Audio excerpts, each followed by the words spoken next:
Hello friends, ఈరోజు మా గ్రామంలో ఉన్నటువంటి పుట్టిగుట్టలో ఒక రహస్యం ఉంది. ఆ రహస్యాన్ని మేము ఈరోజు ఛేదించబోతున్నాము. ఆ రహస్యం ఏమిటనేది నేను మీకు వీడియో చివరిలో చెబుతాను. అప్పటి వరకు మా వీడియోని చూస్తూనే ఉండండి. నాతో పాటు ఈ రహస్యాన్ని ఛేదించడానికి నేను ఒక ఇద్దరు యోధులను ఎంచుకున్నాను. ఇప్పుడు వారితో నేను ఈ రహస్యాన్ని ఛేదించబోతున్నాను. మీరు చూస్తూనే ఉండండి, చివరి వరకు చాలా అద్భుతంగా ఉంటుంది ఈ అడ్వెంచర్ వీడియో. ఈ అడ్వెంచర్ మేము అనుకున్న దానికన్నా చాలా కఠినంగా ఉంది. కానీ ఎలాగైనా సరే ఆ రహస్యాన్ని ఛేదించాలనే ఉద్దేశంతో ఎంత కష్టమైన చెట్టలు, గుట్టలు, పుట్టలు అన్నీ ఎక్కేసాము.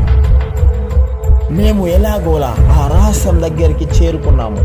మేము ఆ రహస్యం దగ్గరికి చేరుకున్నంతసేపు మాలో ఏదో తెలియని ఫీలింగ్, ఏదో నెగిటివ్ వైబ్స్. కానీ ఎలాగైనా సరే ఆ రహస్యాన్ని ఛేదించాలన్న దృఢ సంకల్పంతో మేము ముందుకు సాగాము. మేము ఎలాగోలా ఆ రహస్యం దగ్గర చేరుకున్నాము.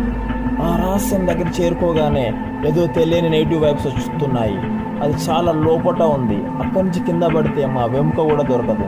ఎలాగోలా నేను, నాతో వచ్చిన ఇంక మరో స్నేహితుడు లోపలికి వెళ్ళాము. మాతో వచ్చిన ఇంకో స్నేహితుడు పైనే ఉండిపోయాడు. సో మేము మొత్తానికి ఆ రహస్యం దగ్గరికి చేరుకున్నాము. ఆ రహస్యాన్ని చూడగా మాకు చాలా సంతోషం అనిపించింది. ఆ రహస్యం ఏమిటో మీకు ఇప్పుడు నేను చెప్పబోతున్నాను. రామారావులో చెప్పుకుంటున్న పుట్టిగుట్ట మల్లన్న స్వామి విగ్రహం ఉందా అనేది నిజమో కాదో ఈ రోజు రుజువు చేయబోతున్నాం. సో ఆ పుట్టను చూసి అందరూ మల్లన్న విగ్రహం ఉందని అందరూ చెప్తుంటున్నాం. సో దాని దగ్గరలో వచ్చిన మొట్టమొదటి వ్యక్తులు మేము.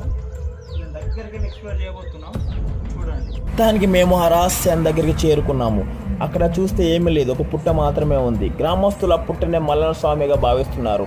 బహుశా ఆ పుట్టలో మల్లన్న స్వామి ఉండవచ్చు.